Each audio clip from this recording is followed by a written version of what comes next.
O próximo tópico em nosso estudo de caso número 1 é exatamente verificar a estimativa de volume de dados e armazenamento. Afinal de contas, os dados precisam morar em algum lugar, não é? Eles têm que residir em algum lugar. Vejamos agora qual seria a nossa estimativa de volume de dados e armazenamento. Aqui está para você mais uma vez o diagrama e então vou trazer a minha estimativa.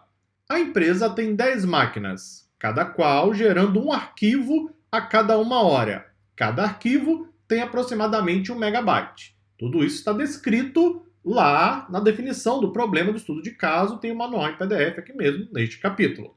Logo, são cerca de 10 megabytes por hora.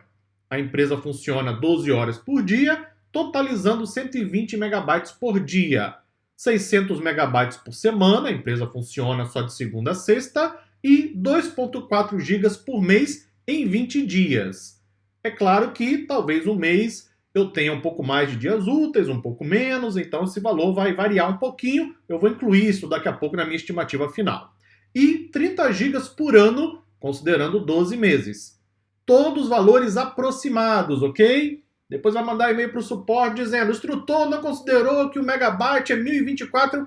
Sim, ok, eu sei, mas não considerei. Isso aqui é só um exemplo, uma estimativa de alto nível para que você entenda a dinâmica do que estamos fazendo. Depois você pode usar calculadoras, tem calculadoras, inclusive, em provedores em nuvem. Você pode usar alguns sistemas, algumas ferramentas que permitem fazer o cálculo apenas plugando os valores. Isso aqui é para você entender a concepção geral do que estamos fazendo.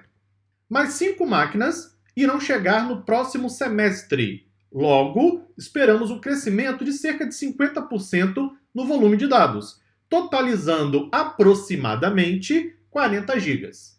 Então, as 10 máquinas em um ano vão produzir aproximadamente 30 gigabytes. No segundo semestre vão chegar mais 5 máquinas. Elas vão lá produzir também, não é, os dados. Eu então arredondei para aproximadamente 40 gigas. Por conta daquela diferença, dias úteis, etc., coloquei aproximadamente 40 gigas em um ano, sendo 10 máquinas o ano inteiro e 5 máquinas um semestre. Vamos considerar que precisamos armazenar os dados extraídos da fonte e precisamos armazenar os dados depois do processo de limpeza e transformação. Vamos considerar 100 gigas de armazenamento por ano, considerando também espaço para metadados. Essa seria a minha estimativa final. Então, observe como seria a divisão dos dados.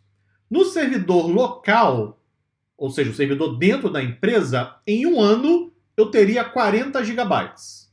Conseguiu visualizar? Se não visualizou, dê um pause no vídeo, ou então cria aí um esquema no papel e caneta, etc.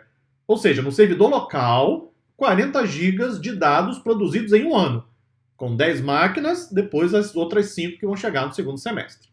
Eu vou pegar esses 40 gigabytes e vou levar para o ambiente em nuvem, nesse cenário que eu estou trazendo. Eu vou processar os dados, então estou considerando que eu vou precisar de mais 40 gigas. Então, no ambiente em nuvem, eu teria 40 gigas armazenados e pelo menos mais 40 depois do processamento, limpeza, etc. E aí eu arredondei para 100 gigabytes. Isso além do espaço no servidor local. Como ponto de partida, isso ajuda a visualizar a big picture, ou seja, a imagem geral sobre aquilo que nós precisamos. A pergunta que temos que fazer agora aqui é a seguinte: será que eu consigo otimizar essa arquitetura desse pipeline? Será que eu consigo reduzir a necessidade de espaço em disco? Tem alguma oportunidade de melhoria? Tem que fazer essa pergunta o tempo inteiro, por sinal. A resposta é: claro que temos oportunidade de melhoria. Eu vou trazer para você agora ao longo dos próximos vídeos. Muito obrigado e até lá.